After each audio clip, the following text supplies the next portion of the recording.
Hello and welcome to Northeast Georgia Business Radio X. I'm Bill Lampton, your host. Our regular co-host, Bo Henderson, is traveling today. As a matter of fact, he's traveled a long way. He got tired of all the rain in Northeast Georgia, and he's in Jamaica. Nice going, Bo. And Bo will be back with us next week. Every week on this show, we highlight local business leaders by holding lively conversations with them that you can hear. By talking with them, we learn tips and strategies that will help all of us become much more successful in our own business. And we also learn what they are doing to make life better in Northeast Georgia through their community involvement. So join me now as I welcome today's guest.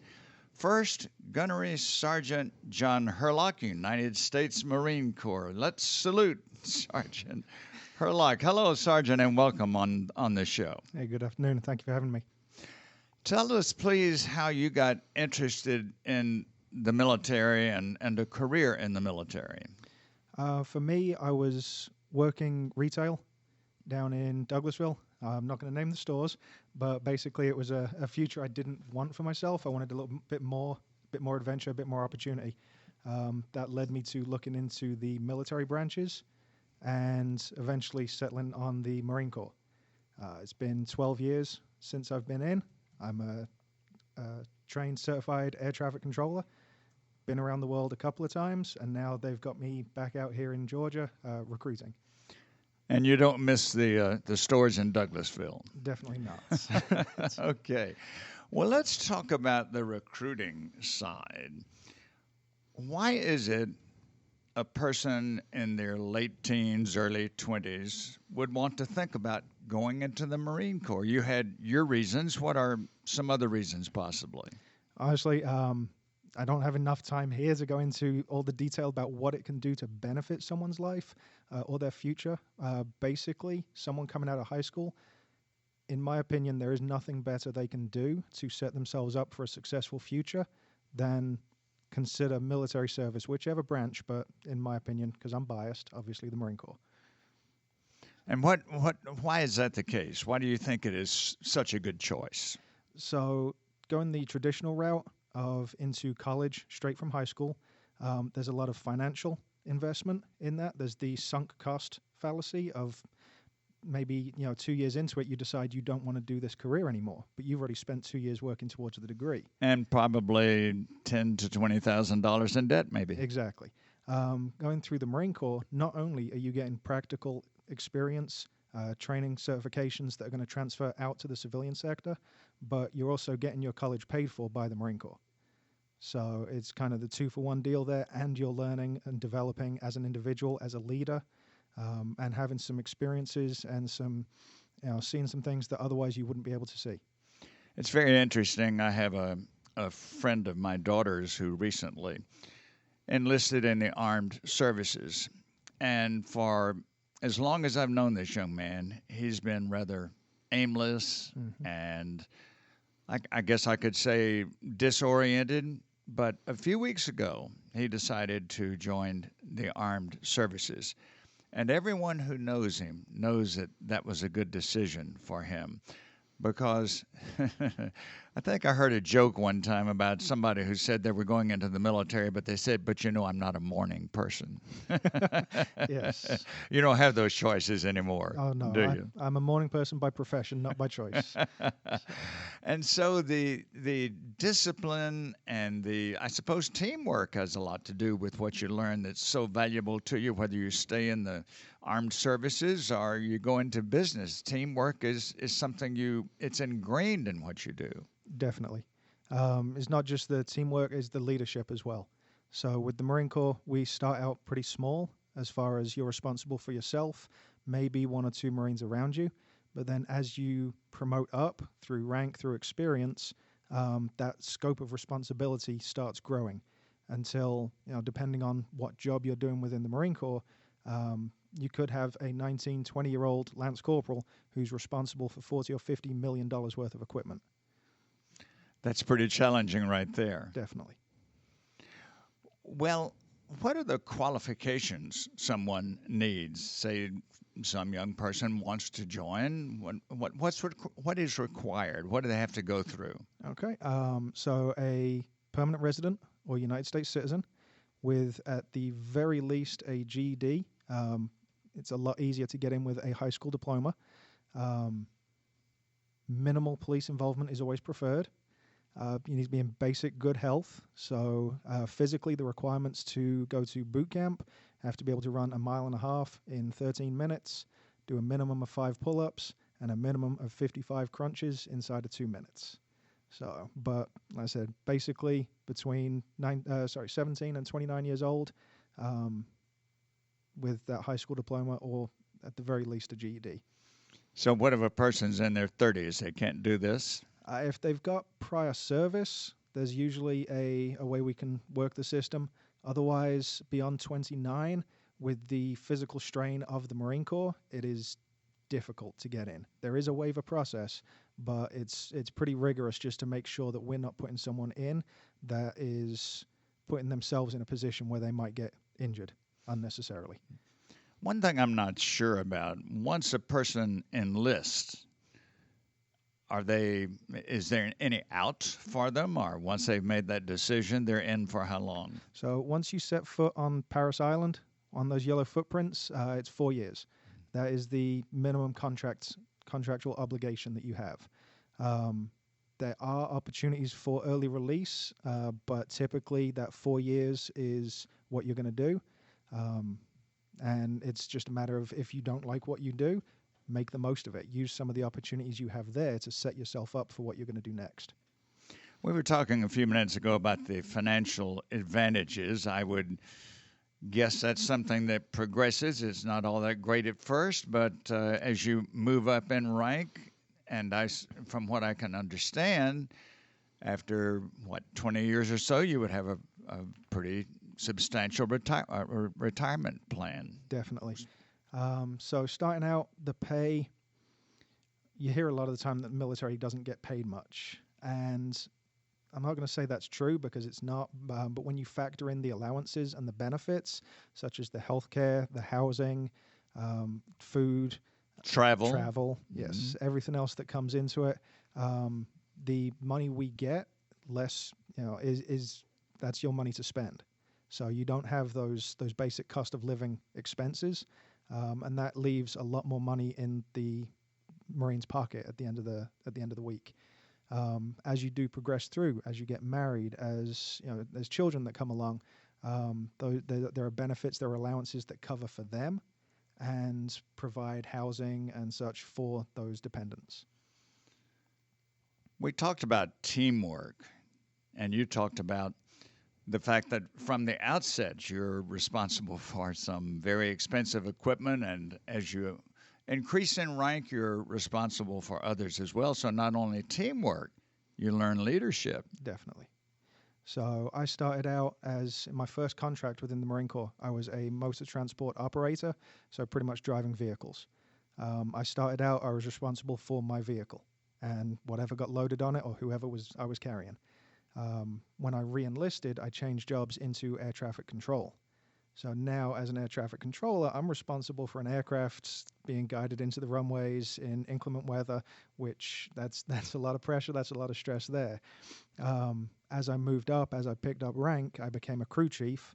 So now I'm responsible for all the air traffic controllers on my watch, which was 28 air traffic controllers reporting to me, and all the operations of the airfield while we were on shift. That's a great responsibility. It is definitely a lot of responsibility. And then right now, out here is the station commander in Gainesville. I've got a station in Cumming that I'm responsible for, a station in Toccoa, and all the young men and women that have made that decision that they want to be United States Marines. Currently, we have 47 in our pool program that are training and getting ready for boot camp. So, well, it's clear that you have developed a skill that would be easily transferable if you end your Marine Corps service. I would imagine that's true with a lot of Marines. You get some specialization, you get some training, you get some trades that will serve you well professionally later on. Definitely. So one of the big misconceptions that's out there that we encounter about the Marine Corps is that everyone's infantry. There's over 320 different jobs within the Marine Corps that are not infantry. So pretty much anything you can imagine. That'll be good news to our listeners. That's it. Almost anything you can imagine, with the exception of medical. The Marine Corps has something that is going to get you hands-on experience, training, and certifications. Blowing up right now is the aviation field. The Marine Corps is flying more hours per pilot than any other branch. And then we have pretty much, like I said, anything you can imagine, from financial to logistics through mechanical. There's a lot of different opportunities for someone to find something to set themselves up for a future career. One thing that would come to somebody's mind, I think, if they're thinking about enlisting, would be the impact on family separation from their parents, or if they're a young married or whatever. Address that for us, please. Okay. So one of the big things that the Marine Corps does is you get 30 days of paid vacation every single year. Most people don't get that. Exactly. And for a 17, 18-year-old, that's almost unheard of, coming out into the working world. Also, federal holidays, all the big ones, are usually a 4-day weekend that enables these young men and women to come home and visit friends and family. What about the cost of transportation? So our nearest base to Georgia right now is going to be Beaufort, South Carolina. There's also Camp Lejeune up in North Carolina. That's about an 8-hour drive. There are opportunities for military members on leave to fly free on military planes. So I used that on my first duty station to Okinawa, Japan, where I flew back into California on a military plane free of charge. So, and then my mother works for AirTran, so that got me a free flight back into Atlanta. Good combination there. That's it. Certainly a young person thinking about the military thinks about safety and how do they know they won't go to a war zone. But I suppose the answer to that is, if they do go, they will be well equipped and well supported. Definitely. So the big thing there is everyone in the Marine Corps has their role, has their job to do. The Marine Corps spent $500,000 training me to be an air traffic controller. If I did get sent to Iraq or Afghanistan, it's not going to be a case of, here's a rifle, go fight. It's a case of, you're here, be an air traffic controller. And the same goes for pretty much every job we have. The difference is that the Marines, every single Marine, has that basic combat training, so that in a worst case scenario where I do have to pick up a rifle and defend myself or the Marine to the left or right of me, I know which end of the rifle to point at the bad guys. I know that you have stimulated interest in both parents and young people who could be considering enlisting. So tell us, please, your contact information. Okay. Easiest way to get hold of a Marine Corps recruiter, regardless of where you are, is going to be visiting marines.com, the website, and just put in a request for information there, and a recruiter will reach out within a couple of days. In the Gainesville area, you can reach one of my recruiters on 678-333-1433, and that's Sergeant Skelly. He's the Marine recruiter responsible for the Gainesville area. Very helpful. Thank you very much for your service. Semper Fi. Thank you very much, sir. Appreciate the opportunity. Happy to have you with us. And next, we're going to turn to two gentlemen, Josh Livingston and Jason Hornor, who are with Cerakote Solutions. And we're going to begin by getting a definition of the word Cerakote. What in the heck is that, Josh? So Cerakote is a polymer ceramic composite coating. Don't ask me to spell that. No, it comes in the form just like a paint, just like anything else.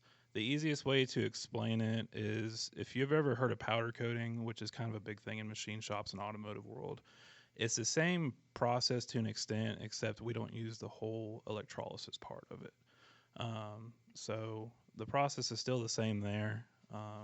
But as far as the coating goes, it could be applied to virtually anything. The only thing I know that they haven't really tested too good on is, I think it was carbon fiber and fiberglass, because you actually have to heat the coating into the oven for it to adhere to whatever you're applying it to. So wood and fiberglass and carbon fiber, they do really kind of wonky things when you put them in the oven. They kind of misform, so we really don't kind of operate around those. But Cerakote itself, it's a very durable coating, and if you've ever gone to Cerakote's actual website, you could see that they have extensive tests that they have ran their product through to show how durable it is. And it's right now it's just kind of blown up into the firearm community, and it's become a big thing. And that's kind of where me and Jason had picked up on it. Well, Jason, to bring you into it, why would somebody want that done to a firearm? Well, they can change the way the firearm looks. You can put pretty much any design, color. They have like over 200 different colors. So they can personalize their firearm, make it look how they want to. So this would be a real gun lover who, Oh, yeah. a firearm lover who wants it to. It's almost like a pet when you're a firearm lover, I Yeah. Right. suppose. Yeah. It's a big thing in the gun fanatics world right now. And I mean, to an extent, if you think about it too, you know, your rifles and everything that are pre-aged that are now considered antiques or curio relics, you want to keep them that way because they're more valuable. But now that Cerakote's kind of came into the industry, it's almost, I don't want to say an art, but on our process, the end, it is an art. So just whatever you could bring to the imagination that you want done on your farm, we can almost do it. And it preserves for example, the stock of the gun. It preserves it much longer. It does 100%. More along like your modern firearms nowadays that are the stocks are polymer. You don't really get too much, I don't know how you'd say it, kind of wear and durability on it. So, you know, metals rust when it rains. Metals and water never mix. So I think that's kind of what Cerakote was aiming for, was to be able to protect that to get, you know, the most life out of your firearm. And that's when they put it into the test.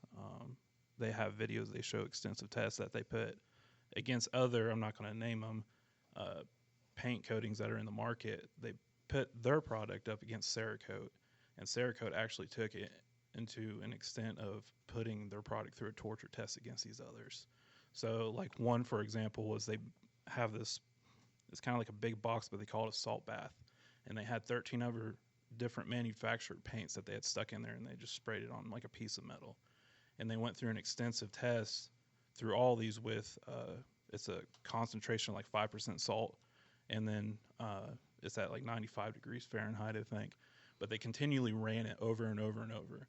And so in the time lapse, they would actually show which products were starting to show signs of rust first, for example, because that's what we're trying to prevent on firearms. You know, you don't want pitting, you don't want cracks or anything in the barrels.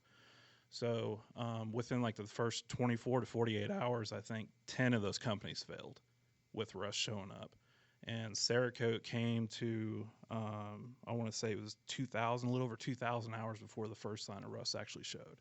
So it is definitely 100% a protective coating, but now that we got over like 500 or 600 colors, now it's become, I don't want to say a fad because that really puts a bad name on it, but to an extent, it's almost a fad. So it's protective and decorative. Exactly, 100%. Jason, how did you guys get into this? What interested you about it? Well, it was actually Josh's idea. I just kind of rode his coattails. But I've always been into firearms. And we were trying to think of something we could do where I'm a boat mechanic, and I don't want to do that for the rest of my life. So we were trying to think of something, another type of business we could get into that's not so physical. Because as I get older, being a boat mechanic is getting more difficult. And yours is part of a national. It's not just a local company. Yeah, I mean, right now with us, I mean, everybody, well, I can't say everybody because a lot of people we'll talk to, they don't even know what Cerakote is. Yeah. So then we kind of have to go through the whole process of what we just explained to you. But locally, we're getting out there, and then we're getting calls from, I mean, Atlanta, from people we don't even know. So it's starting to blow up.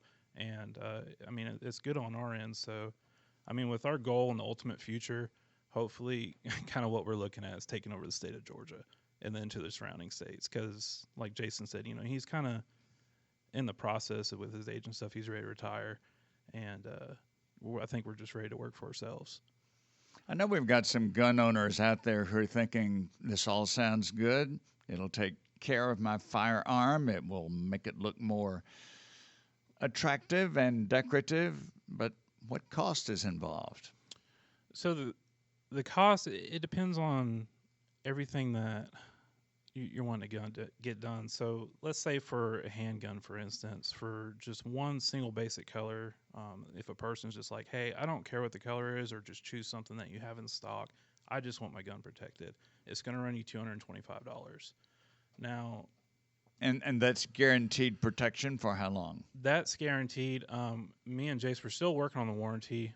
We haven't had anything fail yet, but right now we go 30 days out. If there's any kind of flaw or imperfection, then when they bring it back to us, then we will refinish it, just because it's probably something that happened on our end, or our equipment failed and we didn't realize it. But once you get more extensive into like the stenciling and everything, price goes up from there, because it's a lot more work. Just for me to cut out stencils and to get the pattern and everything right may add like 2 hours. I mean, we had one gun that we were in 15 hours, just because it was kind of like a showpiece for our shows. So a lot of people don't understand like how much work actually goes into this. So if I have a firearm I want to bring to you, and we agree on the price and what you're going to do, how long will I be without it? Depends how much we're backed out. I don't want to say that we don't want to be backed out, but we're kind of looking into getting to that. Usually, Well, getting backed up is good for business. 100%. That's kind of what we're shooting for. A couple of days. Yeah. It's usually a couple day turnaround. And I mean, if it's something that we get a lot of, Glocks is a hot ticket item. Everybody has Glocks. Or an AR. It's something that we could disassemble, reassemble, do a function check on after it's completed to make sure everything is safe. It's usually about 2 days. Well, I suppose that another thing to think about is, I guess you got training from the company for this. It's not something you just moved right into. Not necessarily. Like Jason said, we're both firearm nuts. We've been through a lot of firearms. We've disassembled, reassembled. So the training kind of proposed itself off of that. But we do have connections with manufacturers if, for say, there's a part that we don't think is right in the firearm itself, or if there's a spring that we know is not right, we have the connections. We could call them and actually get a schematic breakdown. So we make sure that the firearm going back to the customer is safe and it's 100% operational. Well, let me ask just the person who's not I don't know if I'd say, well, I'd say use a big word and say a gun aficionado, somebody who really loves firing.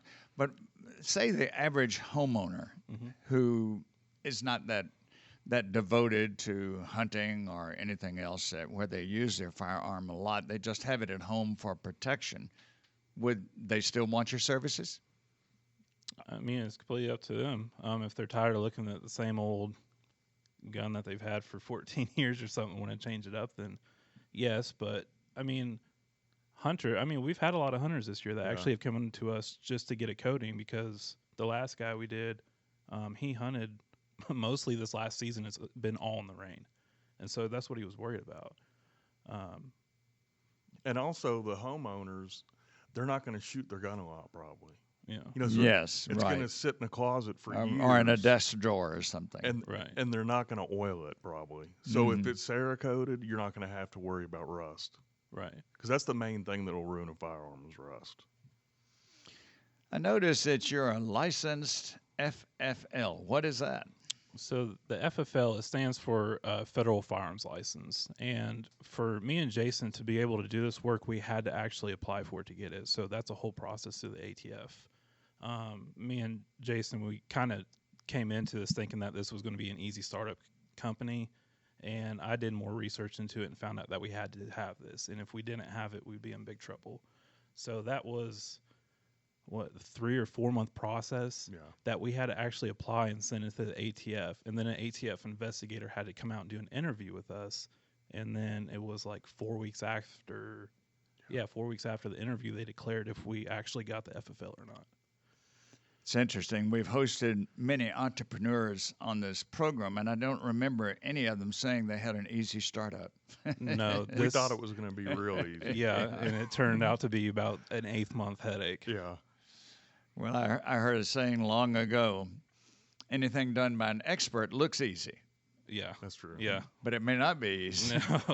No, we usually don't tell people when it comes behind the scenes of our process. It's usually when they see their gun, when they drop it off and pick it up, and they're like, man, that is so awesome, because it's a lot of sweat and headaches behind what we do.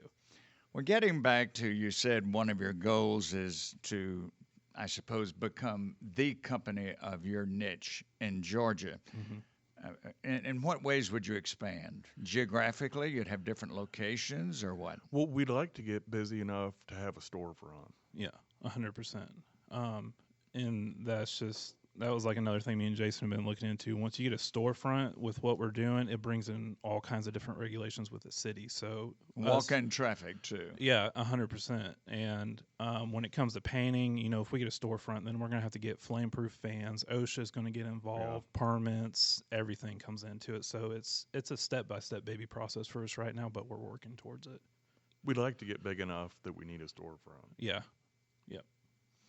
And that's sort of a self-fulfilling prophecy, I guess. Once you get the storefront, you get bigger. That's right. Yeah. Yep. Well, I know we have people gun owners, who would like to follow up with you. So tell us, please, your contact information. So our website is Cerakote, Cerakote -solutions.com. Our phone number is 404-301-9004. You can ask for either me, Josh, or Jason. And then you can get on our Facebook, too, and follow us to see all the projects we got coming up, and that's Cerakote Solutions, LLC. And so if somebody calls you, do they bring the gun to you? You don't have a location? Do you go pick it up or what? Well, behind our licensing, they actually have to physically drop the firearm with us because we have to log it into what they call an A&D book. So it has to be logged in and logged out with the customer. So they'll bring it to our address, which is on our website, 3628 Galley Court. And the only other way they could do it, they have to take the gun to someone else with a FFL, and then they could ship it to us since we have an FFL. Right. That's the only other way we could do it. Any local big gun shop around, like Foxhole or Dawsonville Gun, anybody they're all going to have their FFL licenses, even out-of-state people too. So if they hear about us, they could get into contact with us, tell their FFL, and then their FFL will contact us and we'll exchange numbers. Well, thank you very much for being with us today. And it seems to me we've had quite a combination here. We've had the United States Marine Corps that has been defending freedom and our country since 1775. And then we've got firearms protectors. So a wonderful combination. We thank you very much, Gunnery Sergeant John Hurlock, Josh Livingston from Cerakote Solutions, along with Jason Hornor. I'm your host, Bill Lampton. Be with us again next week for North Georgia Business Radio X.